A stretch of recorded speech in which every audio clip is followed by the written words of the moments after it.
cheated from bringing class action lawsuits. So I just want to get a straight yes or no answer from you on this. Do you support this enormous change in SEC policy? So I think you know that I can't prejudge an issue that may come before the SEC, but I'd be happy to talk to you about this. And let me get to the bottom line. I can't dictate whether this issue comes before us or not because of the way it has come before the SEC in the past. But I'm not anxious to see a change in this area. Okay, so I'm reading tea leaves here. No, you are reading tea leaves. I'm not. I mean, you run this agency. The change can't happen without your approval. I think it's fair for the. That's actually not right. If it came up before the agency, I'm only one of 5 votes. I'm going to guess there are going to be at least 2 votes against that, and that you, at best, will be the deciding vote. Senator, I don't want to prejudge the issue. If this issue, I want to be practical. If this issue were to come up before the agency, it would take a long time for it to be decided because it would be the subject of a great deal of debate. And like I said, in terms of where we can do better, this is not an area that is on my list for where we can do better. Okay, so I tell you what, Chairman Clayton, I'm going to let you get away with that because what I'm reading is real skepticism about a rule like this. You know, the SEC's mission is to protect investors, not throw them under the bus. Mm-hmm. And I can't think of anything that would do more harm to investors than saying they have to pre-waive their rights to sue a company in a class action when that company cheats them. So, like I said, it's not a change that's on. I hear you. So let me ask you about something else, and that's the fiduciary rule. Mm-hmm. Financial advisors who put the high fees, the commissions, the kickbacks, the prizes they can get for recommending a specific product ahead of the interests of their clients cost hardworking Americans trying to save for their retirements about $17 billion every year. And that's why President Obama and the Department of Labor put the fiduciary rule in place to eliminate these conflicts of interest in retirement accounts like 401ks and IRAs. Now, less than a month after you were sworn in as chairman of the SEC, you issued a request for information asking for public comment on rulemaking related to the standards of conduct for investment advisors and broker-dealers. Mm-hmm.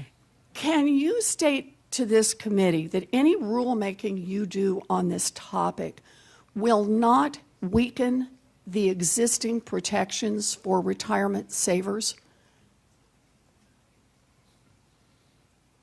I'm making an absolute statement like that. Yeah, an absolute statement that you are not going to weaken rules for people who are trying to save for their retirement. From what baseline? Well, we have a rule from the Department of Labor. Now, you could strengthen the rule, you could pass the same rule, or you could weaken the rule. I want to know that you're not going to weaken the rule. That's all I'm asking you. Here's what I'm trying to do. Let me tell you what I'm trying to do. The relationship between an investment advisor, broker, dealer, and their client in a very simple area, they have a 401k, they have an annuity, and they have a few stocks, is regulated, throw out the banking regulators, it's regulated by no less than 5 people. And they all have different standards. My main objective is to bring clarity to that without jeopardizing investor protection. Well, but that's the question I'm asking about it, about whether or not you're jeopardizing the protection that people who are trying to save for their retirement get. I get that you could bring clarity. Clarity could be do whatever you want. Clarity is what is right now has cost American investors saving for their retirement $17 billion a year. I think it's a combination of an insufficient standard in some places, which we are looking to increase. I'm glad to hear that. A lack of clarity, and also the standard is only as good as the remedy available. And one of the things that I'm also looking at, believe me, spent a lot of time in this space trying to get it right. One of the things we're looking at is what dollars do you actually collect when somebody has done you harm?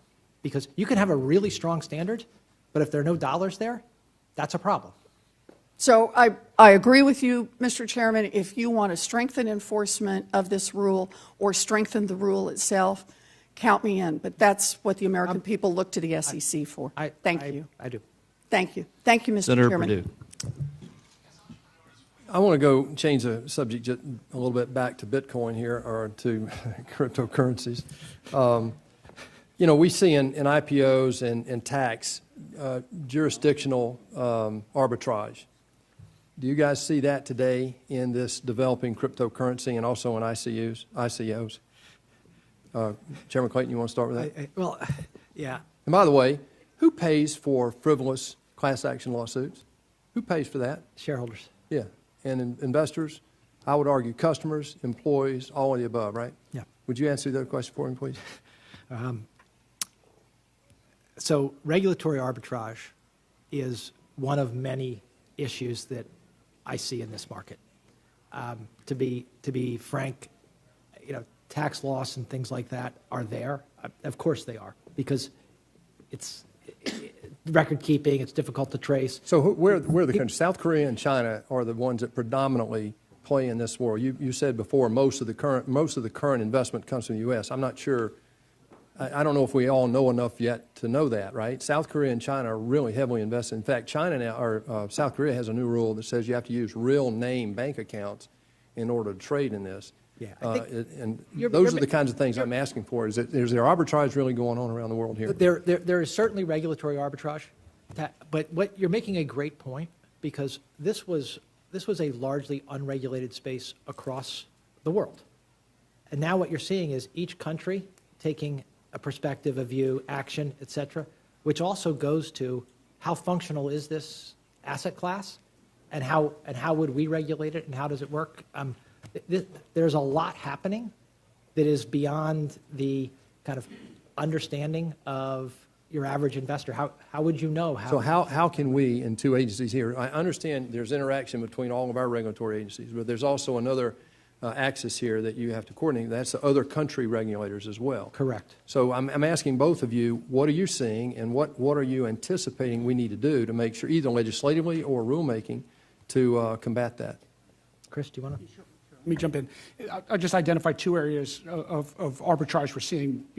One is regulatory, which I want to come to, but actually we're also seeing price arbitrage as well. There's something known as the kimchi premium for Bitcoin traded in South Korea, because there's so much interest there that it drives the price up there slightly higher. So price arbitrage. But, you know, in the early days of many markets, every American city had a cotton exchange, and the prices were different there before you developed a national market. So here we have different regional and international markets, and perhaps as this market matures, if it matures, a singular price may develop.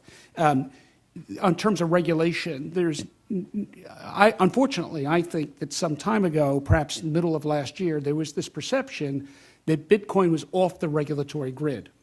And one of the things that Chairman Clayton and I have been working so hard to do is to disabuse that notion. Now, we are limited in our regulatory authority to set regulatory standards on these underlying platforms.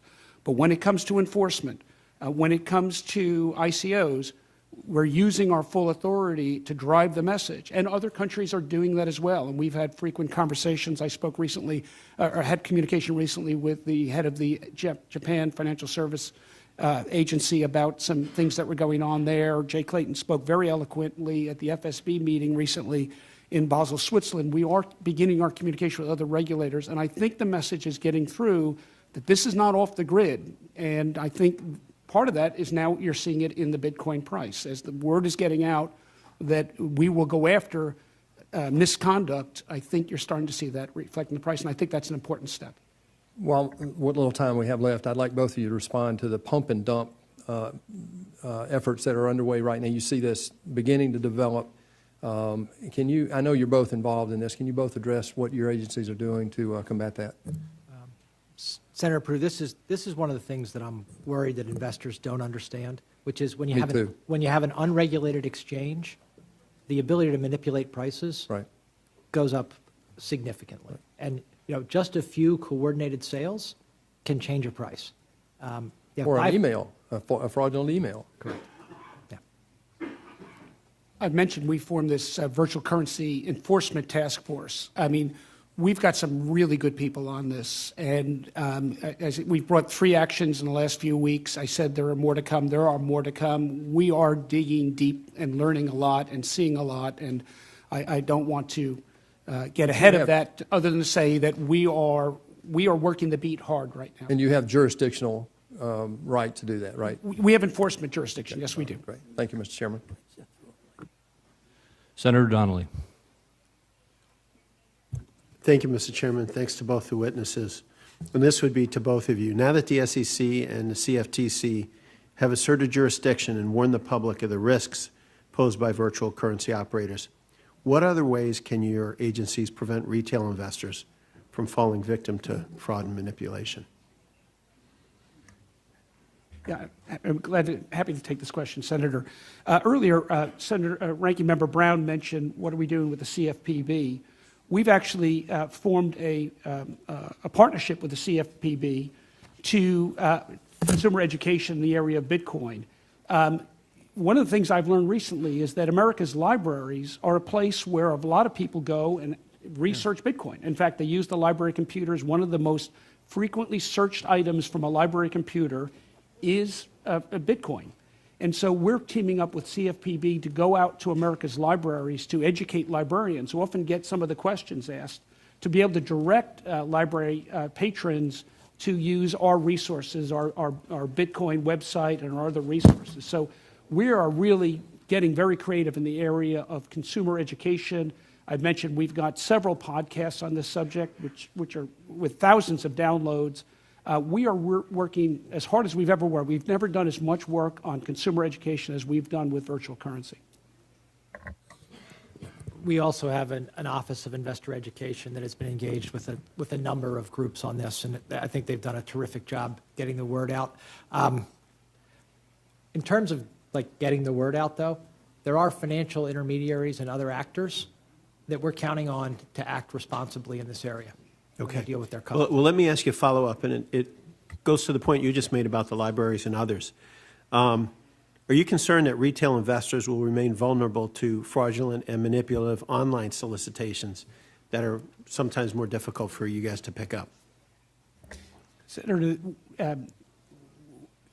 in the broad range of marketplaces, seniors seem to be the prey of choice for fraudsters and manipulators.